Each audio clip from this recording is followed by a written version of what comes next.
colegas asambleístas. En 5 años, seguramente, esta no será la primera ley de urgencia económica que estoy debatiendo y no será la última.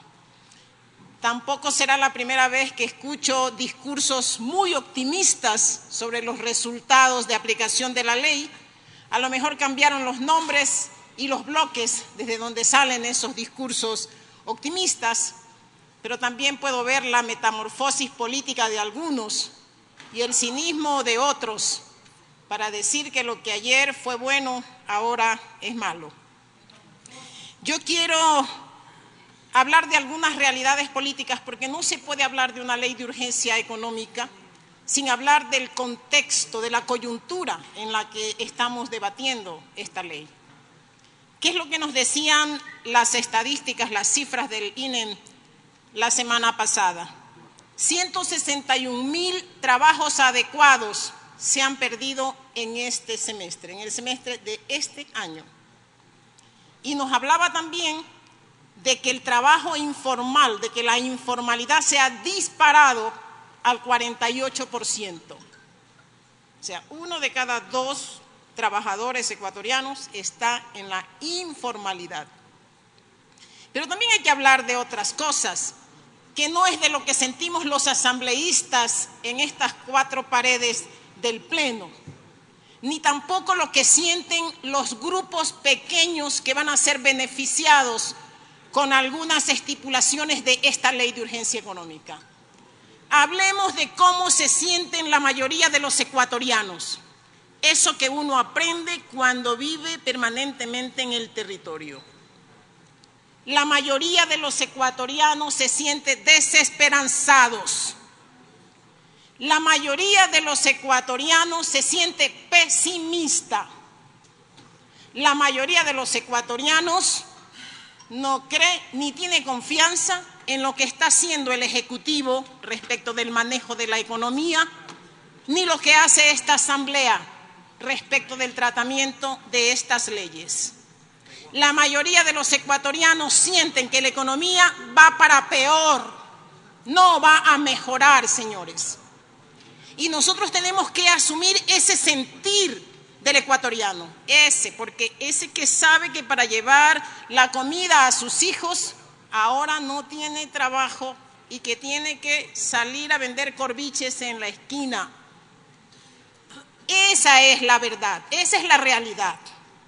¿Saben lo que dicen la mayoría de los ecuatorianos? Que lo que estamos haciendo aquí los asambleístas junto con el presidente es premiar a los ricos con las remisiones. Eso siente la mayoría de los ecuatorianos. No está sintiendo que mañana va a venir una gran cantidad de inversiones y que va a haber muchos empleos. Posiblemente ellos saben más que nosotros, porque no tienen un sueldo fijo como nosotros. Posiblemente ellos sienten que esta ley no está fundamentada en las aspiraciones y las necesidades de la gente, sino en las necesidades de una caja fiscal que es un saco sin fondo.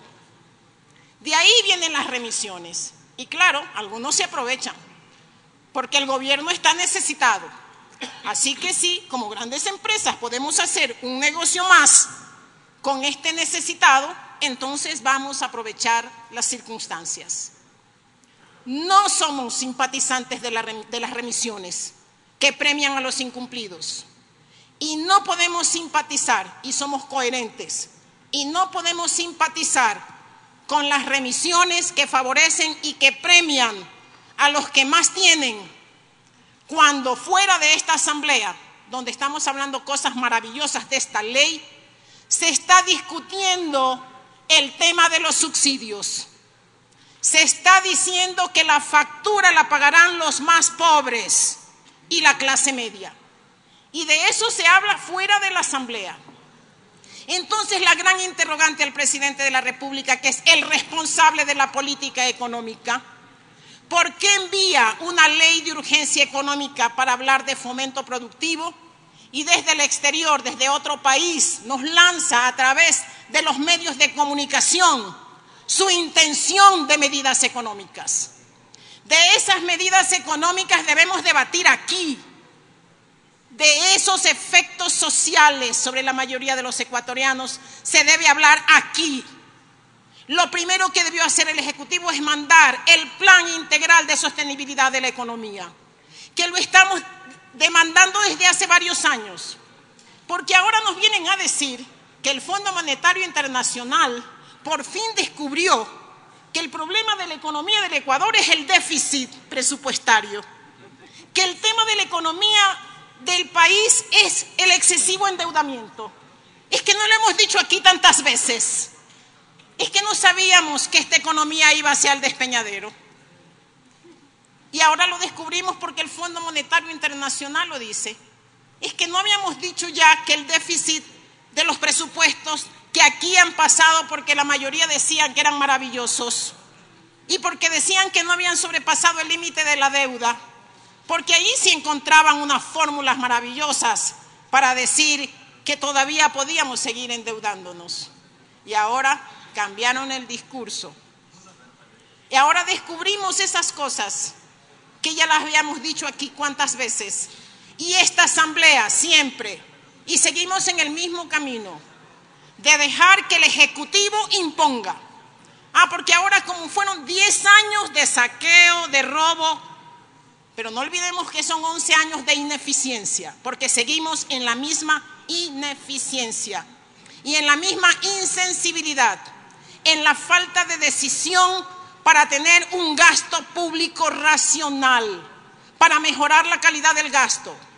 Seguimos, no fue solamente en los 10 años pasados, seguimos en la misma ruta. Lo que quiere el gobierno ahora es dejar abierta la puerta para seguirse endeudando y seguirle pasando la factura a los ecuatorianos. Los ecuatorianos ya no aguantan más y esta es una circunstancia económica difícil para la mayoría del pueblo ecuatoriano, no solamente para los más pobres, para una clase media que hace esfuerzos para sobrevivir y para no dejarse aplastar y bajar hacia la pobreza. No solamente que hay que hablar de esta ley de fomento productivo, que yo creo y he conversado con muchos de los micro y pequeños empresarios, no va a fomentar la producción. A lo mejor los incentivos tributarios, y no es la primera vez que en este pleno hablamos de incentivos tributarios y de leyes de reactivación económica que no han reactivado nada, posiblemente íbamos a dejar abierta la posibilidad de que esos incentivos tributarios funcionen. Pero los inversionistas saben que solamente incentivos tributarios no serán suficientes tal como están planteados para atraer a los grandes capitales que necesitamos para generar centenares de miles de empleos que nos ofreció 250.000 cada año, y hay que recordarlo, el gobierno del presidente Moreno. Y ni qué hablar pues de las medidas de equilibrio fiscal. No es suficiente dejar abiertas unas normas. Esta asamblea debe exigir que el presidente de la República presente el plan de sostenibilidad económico, que lo presente cuanto antes para poder encontrar ahí los elementos que sostienen que estas medidas de equilibrio fiscal van a ser cumplidas, para tener elementos suficientes para evaluar y para que cuando venga el nuevo presupuesto del 2019, que será muy pronto, tengamos elementos suficientes para valorar y para que esta asamblea, de una vez por todas, entienda que es el primer poder del Estado y que debe hacer control político sobre el manejo económico de este gobierno y exigir que la lucha contra la corrupción, para que estos ladrones de cuello verde que saquearon durante 10 años, que se pasean por Miami, por Bélgica, por España y que hacen safari en África, devuelvan lo robado. Ese es nuestro compromiso.